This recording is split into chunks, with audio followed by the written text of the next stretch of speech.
Hello cricket fans అందరికీ double ధమాకా Saturday matches అనమాట. మధ్యాహ్నం మ్యాచ్ వచ్చేసి మనకి గుజరాత్ వర్సెస్ ఢిల్లీ. అసలు రెండు టీంలు కూడా మంచి ఫామ్ అనమాట. ఎందుకంటే ఢిల్లీ లాస్ట్ మ్యాచ్ సూపర్ ఓవర్లో మ్యాచ్ నెక్కి మంచి ఉత్సాహంగా ఉంది. అలాగే గుజరాత్ చాలా లాంగ్ గ్యాప్ అనమాట. లాంగ్ గ్యాప్ తీసుకున్న తర్వాత చాలా రోజుల తర్వాత మ్యాచ్ ఆడుతుంది.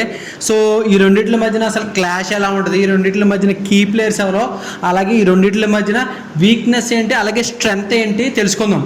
ఫస్ట్ గుజరాత్ స్టార్ట్ చేద్దాం. గుజరాత్లో కీ ప్లేయర్స్ వచ్చేసి ఫస్ట్ శుభ్మన్ గిల్ అలాగే సాయి సుదర్శన్ అనమాట. ఎందుకంటే వీళ్ళిద్దరూ కూడా స్టార్టింగ్లో ఇనిషియల్ స్టేజ్లో బ్యాటింగ్ అనేది మంచి ఫామ్తో కంటిన్యూ చేస్తే తర్వాత అందరూ కూడా మిడిల్ ఆర్డర్లో చాలా బాగా ఆడతారు అనమాట. ఎందుకంటే ఇప్పుడు సాయి సుదర్శన్ శుభ్మన్ గిల్ అనేవాళ్ళు మంచి స్టార్ట్ ఇస్తాయి. ఎందుకంటే మనం ఆడేది ఢిల్లీతో అనమాట. ఢిల్లీ వాళ్ళని అసలు తక్కువ అంచనా వేయకూడదు. ఎందుకైనా సరే మన చేజింగ్లో అయినా సరే ఫస్ట్ బ్యాటింగ్లో అయినా సరే స్టార్ట్ అనేది పర్ఫెక్ట్గా ఇస్తే మాత్రమే ఢిల్లీ మీద నెగ్గలం. ఎందుకంటే ఢిల్లీ వాళ్ళని తక్కువ అంచనా వేయకూడదు. ఏ టైంలో అయినా సరే మ్యాచ్ మార్చేస్తున్నారు అనమాట. అటు మోహిత్ శర్మ, ఇటు మిచెల్ స్టార్క్, కుల్దీప్ యాదవ్, విప్రాజ్ నిగమ్, అక్షర్ పటేల్ అసలు అందరూ కూడా టాప్ నాచ్ బౌలర్స్. అలాగే బ్యాటర్స్లో కేఎల్ రాహుల్ ఉన్నాడు, Karun Nair back in to the team. అలాగే మనకి మధ్యలో అక్షర్ పటేల్ బాగా ఆడుతున్నాడు, అశుతోష్ శర్మ ఉన్నాడు, అలాగే స్టబ్స్ ఉన్నాడు. అంటే ఇంత పెద్ద టీంని ఎదుర్కోవాలంటే మనం స్టార్ట్ అనేది మంచిగా ఇవ్వాలి. సో శుభ్మన్ గిల్ అండ్ సాయి సుదర్శన్ అనేవాళ్ళు మంచి స్టార్ట్ ఇస్తే మాత్రం సూపర్ అనమాట. సో బట్లర్ అనేది ఫామ్ అనేది లైట్గా అటు ఇటు అవుతుంది, అంటే స్టేబుల్గా ఆడలేకపోతున్నాడు అనమాట. సో అందుకని స్టార్ట్ మంచిగా ఇస్తే తర్వాత బట్లర్ కూడా మంచి స్కోర్స్ రన్ చేసి టీంకి మంచి బిగ్ స్కోర్ అనేది ఇస్తారు. సో బౌలింగ్లో వచ్చేసి కీ ప్లేయర్స్ ఎవరున్నారు అంటే మొహమ్మద్ సిరాజ్ అలాగే రషీద్ ఖాన్. సో వీళ్ళిద్దరూ కూడా స్పిన్లోనేమో రషీద్ ఖాన్ మంచిగా బౌలింగ్ వేస్తున్నాడు, అలాగే మొహమ్మద్ సిరాజ్ కన్సిస్టెన్సీగా వికెట్లు తీస్తున్నాడు. సో వీళ్ళిద్దరూ కూడా పర్ఫామ్ చేస్తే బౌలింగ్లో సూపర్ అనమాట. మంచి వికెట్లు అయితే తీసుకుంటారు. తీసుకున్న తర్వాత ఢిల్లీని అనిచి వీళ్ళు మ్యాచ్ నెగ్గడానికి అయితే ఛాన్స్ ఉంది. సో ఇప్పుడు ఢిల్లీలో కీ ప్లేయర్స్ ఎవరున్నారు చూద్దాం. ఢిల్లీలో కీ ప్లేయర్స్ వచ్చేసి కేఎల్ రాహుల్ అలాగే మధ్యలో మిడిల్ ఆర్డర్లో స్టబ్స్ అనమాట. వీళ్ళిద్దరూ లాస్ట్ సూపర్ ఓవర్లో కూడా వీళ్ళిద్దరు దిగి మ్యాచ్ ఫినిష్ చేశారు, ఒక 4 ఒక 6 కొట్టి.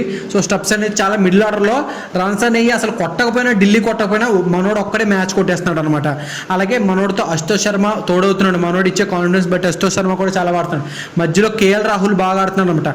ఎలాగైతే అసలు ఢిల్లీ టీము ఎందులోని కూడా తక్కువ. సో ఇప్పుడు కేఎల్ రాహుల్ స్టబ్స్ని మనం ఆపినట్టయితే ఢిల్లీ స్కోర్ని సగం మనం ఆపినట్టు అనమాట. అలాగే బౌలింగ్లో ఎవరు ఉన్నారంటే మనకి Mitchell Starc and Kuldeep Yadav.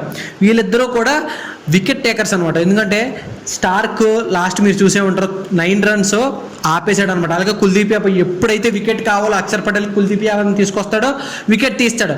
So he's wicket taker అనమాట. సో వీళ్ళిద్దరిని కూడా కంట్రోల్ చేస్తూ వీళ్ళిద్దరిని కూడా జాగ్రత్తగా వికెట్ లేకుండా ఆడుతూ సో ఢిల్లీ వాళ్ళని చేయొచ్చు, అలాగే ఢిల్లీ వాళ్ళని తక్కువ స్కోర్లో ఆపచ్చు అనమాట. సో వీళ్ళు అనమాట కీ ప్లేయర్స్. సో మనకి పిచ్ రిపోర్ట్ ఎలా ఉందో చూద్దాం. పిచ్ రిపోర్ట్ వచ్చి నరేంద్ర మోడీ స్టేడియం గుజరాత్కి చాలా అచ్చొచ్చిన స్టేడియం అనమాట.